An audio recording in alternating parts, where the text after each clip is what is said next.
کہ ایسی بلندیوں کے میناروں پہ جائیے، ایسی بلندیوں کے میناروں پہ جائیے، اٹھ کر زمین سے چاند ستاروں پہ جائیے، عظمت جو چاہتے ہو میرا مشورہ سنو، اللہ کے ولی کے مزاروں پہ جائیے، عظمت جو چاہتے ہو میرا مشورہ سنو، اللہ کے ولی کے مزاروں پہ جائیے، یہ وہ دعا ہے جو سب کچھ خرید سکتی ہے، تم کو مجھ کو خرید سکتی ہے۔ میں کیسے کہہ دوں کہ ولیوں سے کچھ نہیں ملتا، ارے زبیدہ بی بی جب جنت خرید سکتی ہے، میں کیسے کہہ دوں کہ ولیوں سے کچھ نہیں ملتا، زبیدہ بی بی جب جنت خرید سکتی ہے۔ اور ایک شاعر نے کہا تھا ولی کے قرب سے قرب حضور ملتا ہے، ولی کے قرب سے قرب حضور ملتا ہے، ولی کے در سے دلوں کو سرور ملتا ہے، تیرا وہ در ہے مرشد برحق، تیرے دیال سے آنکھوں کو نور ملتا ہے۔ اور ولی کے قدموں پہ قلب و نظر نثار کرو، ولی سے عشق کا بدلہ ضرور ملتا ہے، ولی کے قدموں پہ قلب و نظر نثار کرو، ولی سے عشق کا بدلہ ضرور ملتا ہے۔ حضرات اشعار آپ نے ہمارے غلام غوث بھائی سے سماعت کیے، آج مجھے یہ تھوڑے سست نظر آئے، میں وجہ پوچھ رہا تھا بھائی سے تو بھائی نے بتایا آج پورا دن ان کو ہاسپٹل میں ہو گیا، الحمدللہ ان کے گھر میں بیٹے کی ولادت ہوئی ہے، پروردگار عالم اولیاء کرام کے فیضان سے بچے کو عمر دراز عطا فرمائے اور اپنے وقت کا بہترین عالم دین بنائے۔ بڑی خوشی کی بات ہے، یہ غوث پاک کی محفل ہے، اب ان کو ہمیشہ یاد رہے گا کہ میرا بیٹا اس دن دنیا میں تشریف لایا تھا کہ جس دن اس سے شہید ملت تھا، یادگار ہے۔ اب سنیں، میں نے قرآن کی ایک آیت کریمہ پڑھی دعائیں دیتے ہوئے، ان اولیاءہ الا المتقون، جو اللہ کے ولی ہیں وہ پرہیزگار ہی ہوتے ہیں، متقی ہی اللہ کے ولی ہوتے ہیں، پرہیزگار ہی اللہ کے ولی ہوتے ہیں۔ ولیوں کی پہچان کیا بتائی قرآن میں؟ قرآن کہتا ہے مشہور زمانہ آیت کریمہ، الا ان اولیاء اللہ، خبردار بے شک اللہ کے ولی وہ ہیں، لا خوف، جنہیں نہ کوئی خوف ہے، ولا هم يحزنون، اور نہ وہ غمگین ہوں گے۔ اللہ کے ولیوں کی پہچان کیا بتا رہا ہے قرآن؟ الذین آمنوا وکانوا یتقون، اللہ کے ولی وہ ہیں جو ایمان لائے اور پرہیزگاری اختیار کی، تقوی اختیار کیا۔ حضرات کو پتا چلا کہ جو متقی ہوتا ہے، جو پرہیزگار ہوتا ہے، وہ اللہ کا ولی ہوتا ہے، اور جو اللہ کا ولی ہوتا ہے اس کی شان کیا ہوتی ہے، اس کا مقام کیا ہوتا ہے، اس کا مرتبہ کیا ہوتا ہے۔ تو آؤ اب 16ویں پارے میں چلو، سورہ مریم میں رب ارشاد فرماتا ہے یوم نحشر المتقین الی الرحمن وفدا، رب ارشاد فرماتا ہے ہم قیامت کے دن ولیوں کو اپنی بارگاہ میں دولہا بنا کر کے بلائیں گے۔ رب فرماتا ہے ہم قیامت کے دن ولیوں کو اپنی بارگاہ میں دولہا بنا کر کے بلائیں گے۔ اب مجھے بتاؤ پیارے مسلمانوں، اگر بارات بغیر دولہا کے چلی جائے تو کیا اس بارات کی عزت ہوتی ہے؟ کیا اس بارات کو ناشتہ ملتا ہے؟ کیا اس بارات کو کھانا ملتا ہے؟ تو آپ کہو گے اس سے شہید ملت میں آنے والوں، اگر بارات بغیر دولہا کے چلی جائے تو اس بارات کی کوئی عزت نہیں ہوتی، اس بارات کی کوئی بکات نہیں ہوتی، اس بارات کو نہ ناشتہ ملتا ہے، اس بارات کو نہ کھانا ملتا ہے۔ یہ دنیا کا حال ہے کہ دنیا میں اگر بارات بغیر دولہا کے چلی جائے تو اس بارات کی کوئی عزت نہیں ہوتی ہے۔ اللہ فرما رہا ہے ہم قیامت کے دن اپنے ولیوں کو اپنی بارگاہ میں دولہا بنا کر کے بلائیں گے۔ اے اس سے شہید ملت میں آنے والوں، اگر آپ نے سمجھ لیا تو آپ کا ایمان تازہ ہو جائے گا۔ بس فرماتا ہے ہم ولیوں کو قیامت کے دن اپنی بارگاہ میں دولہا بنا کر کے بلائیں گے۔ جب ولی دولہا بن کے جا رہے ہوں گے تو ان کے باراتی کون ہوں گے؟ ارے ان کے باراتی وہی تو ہوں گے جو ان کی ذکر کی محفل سجاتے ہیں، جو ان کے نام کی محفل سجاتے ہیں۔ آج میں دور نہیں لے کے جا رہا ہوں، سمجھانے کے طور پہ بول رہا ہوں، تقریب فہم کے طور پہ بول رہا ہوں۔ جب رب کی بارگاہ میں حضور شہید ملت دولہا بن کے جا رہے ہوں گے، ان کے ذکر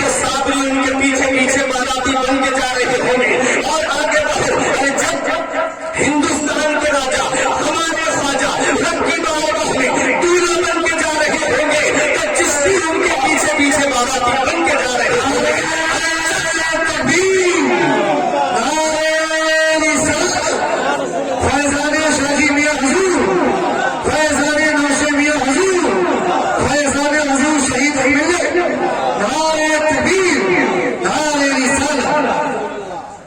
جب غریب نواز رب کی بارگاہ میں دولہا بن کے جا رہے ہوں گے تو چشتی ان کے پیچھے پیچھے باراتی بن کے جا رہے ہوں گے. ارے جب حضور غوث اعظم رب کی بارگاہ میں دولہا بن کے جا رہے ہوں گے تو قادری ان کے پیچھے پیچھے باراتی بن کے جا رہے ہوں گے. دولہا بنائے جائیں گے جب غوث عصر میں دولہا بنائے جائیں گے جب غوث عصر میں ہم قادری بھی جائیں گے ان کی بارات. فرشتے روکتے کیوں ہو ہمیں جنت میں جانے سے؟ فرشتے روکتے کیوں ہو ہمیں جنت میں جانے سے؟ یہ دیکھو ہاتھ میں دانا نہیں کس کا غوث اعظم. تب فرماتا ہم قیامت کے دن ولیوں کو اپنی بارگاہ میں دولہا بنا کے بلائیں گے. اور جو ان کے دشمن ہیں جو اولیاء کرام کی قبر کو محض مٹی کا ڈھیر بتاتے ہیں اور ولیوں سے ہوتے ہوئے نبیوں تک پہنچ جاتے ہیں ان کے لیے قرآن کیا کہتا ہے؟ رب فرماتا ہے وَنَسُوقُ الْمُجْرِمِينَ إِلَىٰ جَهَنَّمَ وِرْدًا. اور جو ان کے دشمن ہیں جو ولیوں سے جلنے والے ہیں نفرت کرنے والے ہیں انہیں جہنم کی طرف پیاسا ہانکا جائے گا. پتہ چلا ہم اہل سنت والجماعت اولیاء کرام کے نام کی محفل سجاتے ہیں اولیاء کرام کی اداؤں کو اپناتے ہیں اولیاء کرام کے بتائے راستے پہ چلتے ہیں. اور جب یہ رب کی بارگاہ میں قیامت میں دولہا بن کے جا رہے ہوں گے تو ہم غلام ان کے پیچھے پیچھے باراتی بن کے جا رہے ہیں. یہ عرس کی محفل ہے. اب سنیں اولیاء کرام کی شان کیا ہے اولیاء کرام کا مقام کیا ہے اولیاء کرام کا مرتبہ کیا ہے. حضرات اولیاء کرام کی شان بڑی بلند و بالا ہوتی ہے اولیاء کرام کا مرتبہ بڑا بلند ہوتا ہے. حضرات اولیاء کرام کی شان دیکھو. آؤ میں آپ کو ولیوں کے راجا حضور غوث پاک رضی اللہ تعالی عنہ کی عظمت و شان کو تھوڑا سا آپ کے سامنے پیش کر دوں. حضرات ولی پہلے کتنی عبادت و ریاضت کرتا ہے ولی ولایت کی منزلیں پانے سے پہلے کتنی پریشانیوں کا سامنا کرتا ہے. آؤ ذرا میرے غوث کی شان کو دیکھو. کون غوث اعظم ہے؟ وہ غوث اعظم جو پیدا ہوئے مادر زاد ولی ہیں پیدا ہوتے ہی روزہ رکھا. وہ غوث اعظم آپ نے قصبہ جیلان کے قرب جوار میں تعلیم حاصل کی. پھر اس کے بعد اپنی امی سے کہا جب 15 سال کی عمر شریف ہوئی تو کہا امی اب اجازت دے دو میں بغداد علم حاصل کرنے جانا چاہتا ہوں. ماں نے کہا میرے بیٹے تو اگر کسی اور کام کے لیے اجازت مانگتا تو شاید میں تجھے اجازت نہ دیتی. تو نے اجازت مانگی ہے تو نانا مصطفیٰ کے دین کو حاصل کرنے کی مانگی ہے. تو نے اجازت مانگی ہے تو نانا مصطفیٰ کی شریعت کو حاصل کرنے کی اجازت مانگی ہے. حضرات سوچ میں پڑ گیا جب غوث اعظم پیدائشی ولی ہیں جب غوث اعظم مادر زاد ولی ہیں تو انہیں علم حاصل کرنے کی کیا ضرورت ہے انہیں سفر کرنے کی کیا ضرورت ہے انہیں بغداد جانے کی کیا ضرورت ہے. تو سنو عالی سرداری علم سے ملتی ہے بلند رتبہ علم سے ملتا ہے بلند مقام علم سے ملتا ہے بلند رتبہ علم سے ملتا ہے. حضرات جس کے اندر علم نہیں ہے جس کے اندر تعلیم نہیں ہے جس کے اندر ایجوکیشن نہیں ہے جس کے اندر شکشا نہیں ہے وہ انسان جو ہے وہ چلتا پھرتا جانور ہے. حضرات علم سے انسان کو سرداری ملتی ہے علم سے انسان کو بلند رتبہ ملتا ہے علم سے انسان کو بلند شان ملتی ہے. علم ہوتا ہے تو انسان بلند عہدے پہ پہنچتا ہے علم ہوتا ہے تو انسان بلند جگہ پہ پہنچتا ہے. جس کے پاس علم نہیں ہے اس کی کوئی عزت نہیں ہے اسے گوار کہا جاتا ہے اسے جاہل کہا جاتا ہے. اور جس کے پاس تعلیم ہوتی ہے اس سے آدمی بڑے ادب کے ساتھ بولتا ہے اس سے آدمی بڑے پیار کے ساتھ میں بولتا ہے. تو پتا چلا سرداری علم سے ملتی ہے بلند رتبہ علم سے ملتا ہے. رات میرے غوث پاک رضی اللہ تعالی عنہ کی شان دیکھو. غوث